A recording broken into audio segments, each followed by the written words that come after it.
And let's move on to the next topic now, talking elections and specifically the turnout of Saturday's election in Anambra State. Well, the spate of inconclusive elections in Nigeria remains a challenge in the country's quest for democratic consolidation in recent times. And this scenario reared its ugly head again in last Saturday's governorship election in Anambra. The Independent National Electoral Commission, INEC, suspended collation and announcement of the remaining results. This until a supplementary election is conducted in the 326 polling units in Ihiala local government area of the state. Well, this will now take place on Tuesday this week. GKB, after all said and done, what do you think, or how much of support do you have for the inconclusive elections declared in Anambra? Nobody will have support for inconclusive elections. The basis? What about the basis? How convincing was that to you? In the first place, let me commend all actors in the Anambra election. Some of us did not think that would come to this. In fact, some people can swear that there will be no election in Anambra on Saturday, that things are that bad. But the Anambrians, in the Anambra, as they call themselves, came out to vote for their voices to be heard. And that to me is a victory in itself. Because remember on this program we've discussed the problem of the gunmen or non-gunmen in the southeast and how they will affect this election going forward. So to me, that is the first win. Second win, of course, is the fact that there has been no breakdown of law and order during this election. It's been peaceful by Nigerian standards. Of course, there were areas of conflicts, ballot buying and all that.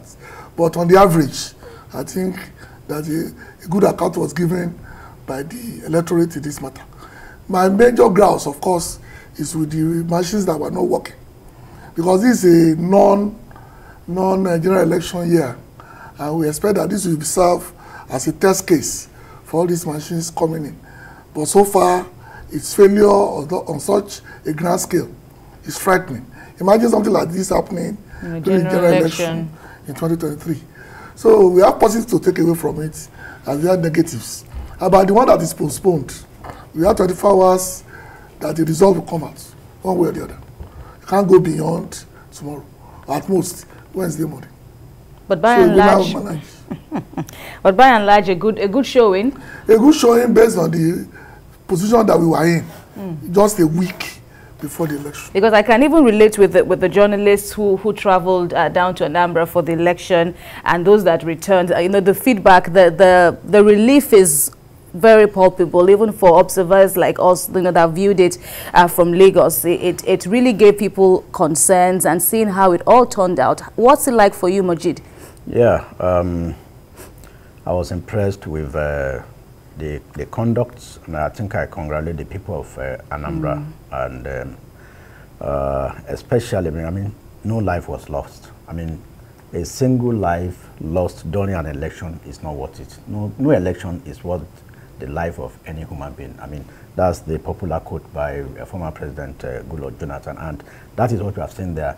The leading four candidates, Soludo, Valentine, and the two Ubas, Ifeanyi and Andy. I mean, they signed a convention, a peace pact that everything will go peacefully, and I think they are living up to it. Kudos to them. For INEC, yeah, they are putting their bimodal verification accreditation system, the BVAS, into use for the first time, so we can excuse them.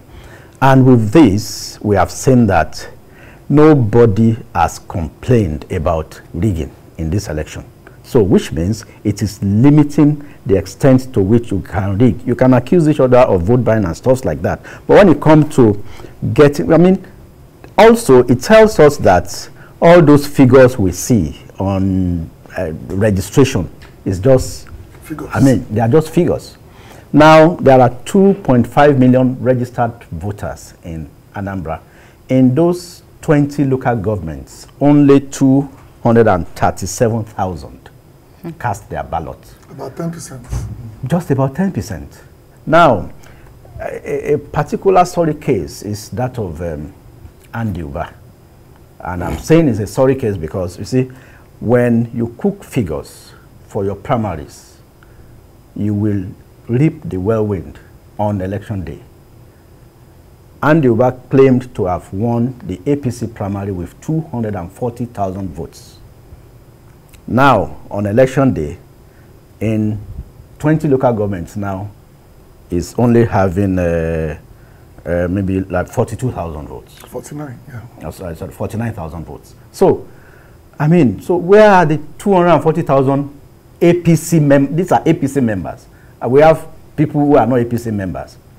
So, it shows that, and that is sending a signal towards 2023 that Nigerians are waking up, INEC is getting ready, and there's a little to how you can cut corners on election day, especially with the new, this machine, you can say it's like the iPad. It's different from what we are used to. This one is bimodal because it will capture both your fingerprint and your face. And the visual. And the visual. So it gives very less than 10% margin of error, and it is doing continuous addition as the votes are going on. So it is almost difficult for you to be able to rig the election. So kudos to INEC. It comes at a cost, although we have instances where, like for example, the leading candidate now, Professor Charles Soludo, couldn't vote until about 5 o'clock. They were battling the machine for about 40 minutes. So he only voted around 5:08 p.m. These are small skirmishes that are bound to happen. This is the first time they are trying this. And I think all the parties are saying that they are giving INEC kudos, but they should just, there could be technical glitches. The rate at which they manage it, especially as the GKB said, in the general election is very key. This is an off-cycle election, so they need to improve as we are moving towards Ekiti and Osun. Well, okay, so BKO, looking at the turnout of Saturday's election, the security outlook especially, what would you attribute, the reason, for the largely secure, the very, commendable, going by assessments from many people? What would be the basis now for the secure nature of Saturday's poll in Anambra State? First and foremost, you've got to commend the resilience of the people. If the people are not resilient, they will not show up on election day. The people were ready to cast their ballots.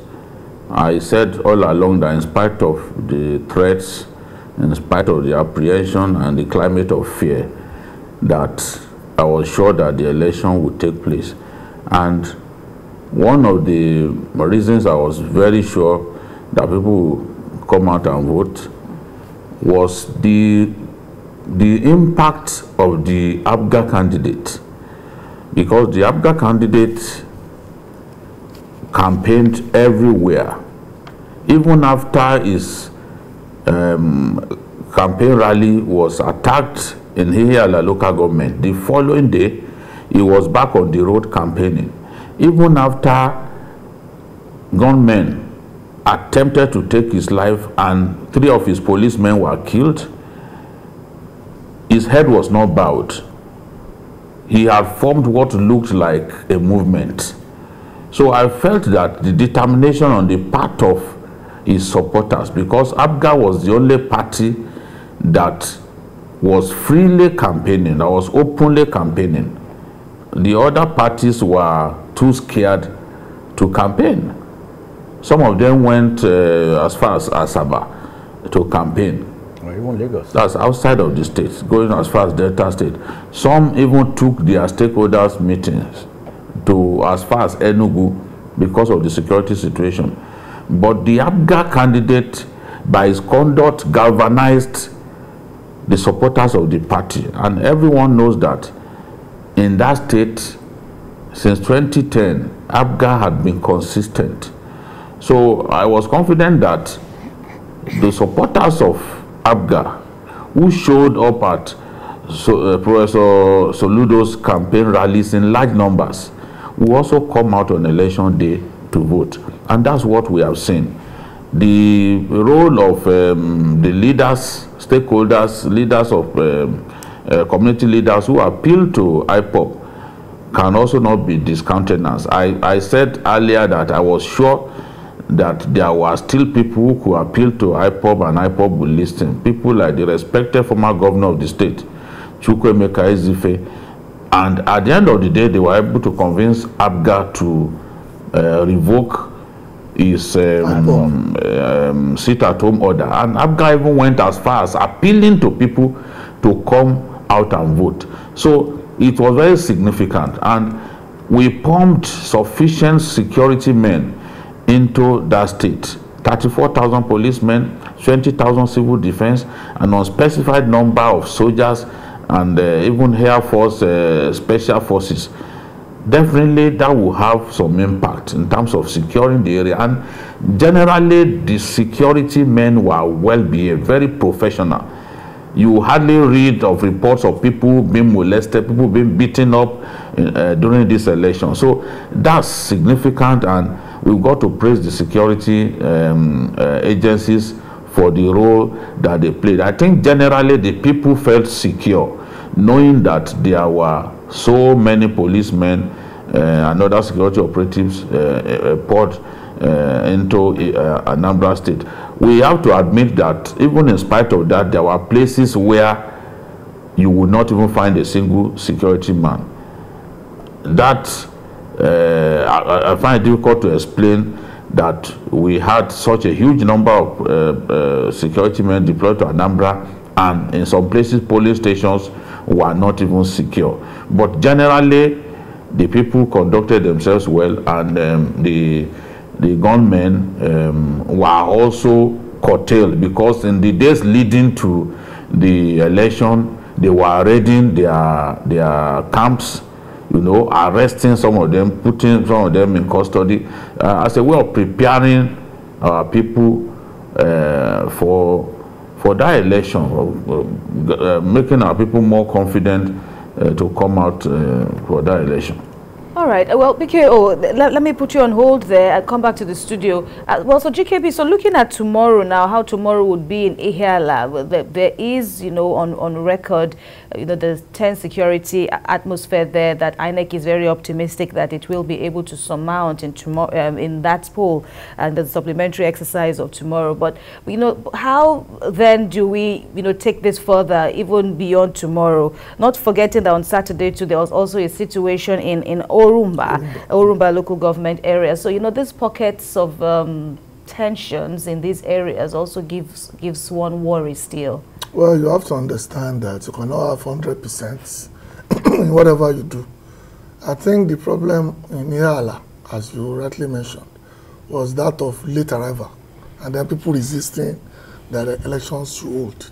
It was just one local government out of 21, and now they have the time and the resources to face that particular local government and get the results out under 4 or 5 hours.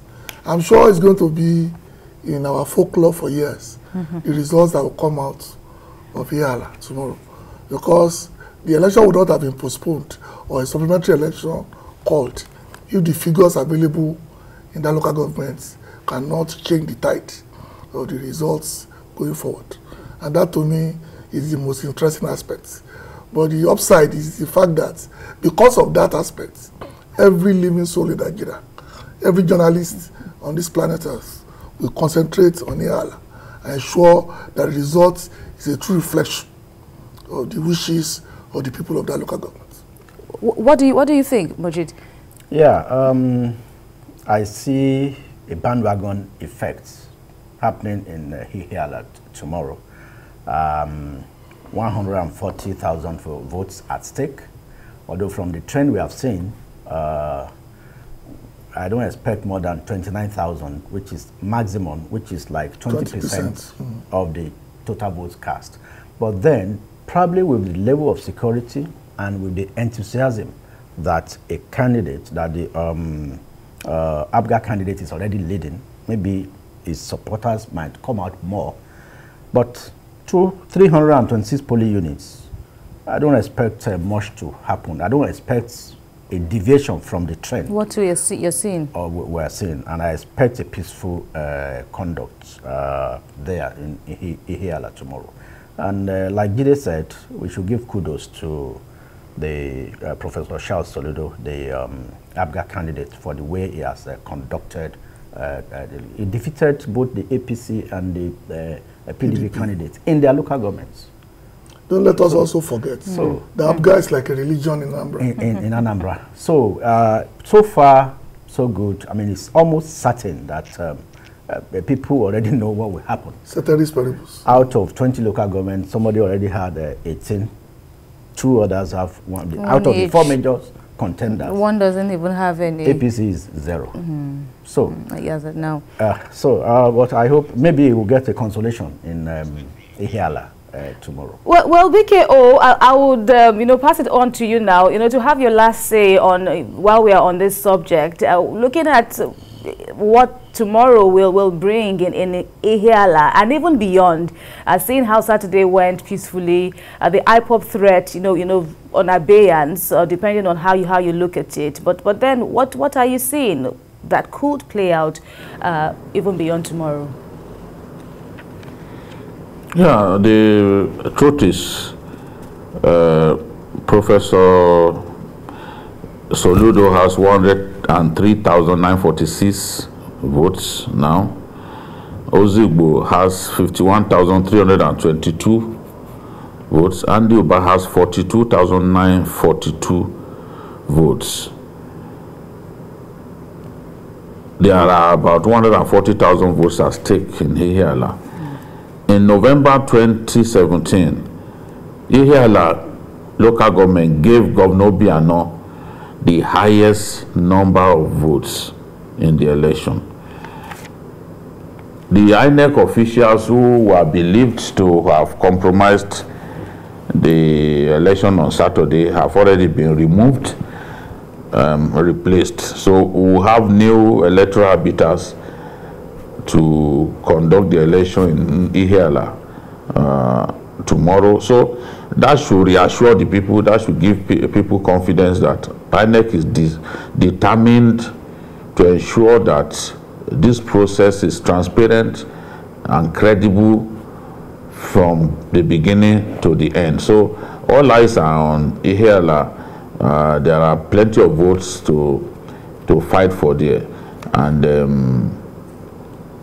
if the party that is currently placed second can get 2/3 of the votes, although if wishes were horses, beggars will ride, then they will probably be able to overtake the current front runner, that's the candidate of ABGA. But that party has never lost an election in Ihiala. So no one knows what will happen tomorrow.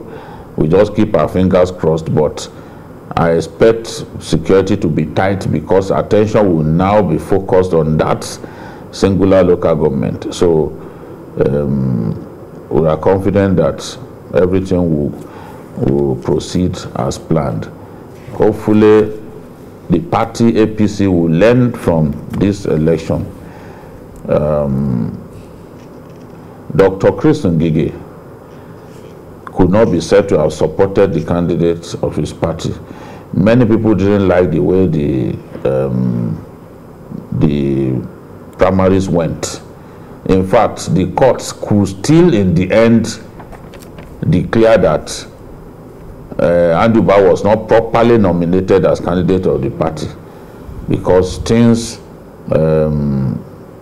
were suspected to have been compromised in the course of the primary. So when that happens, you don't expect overwhelming support from members of your party.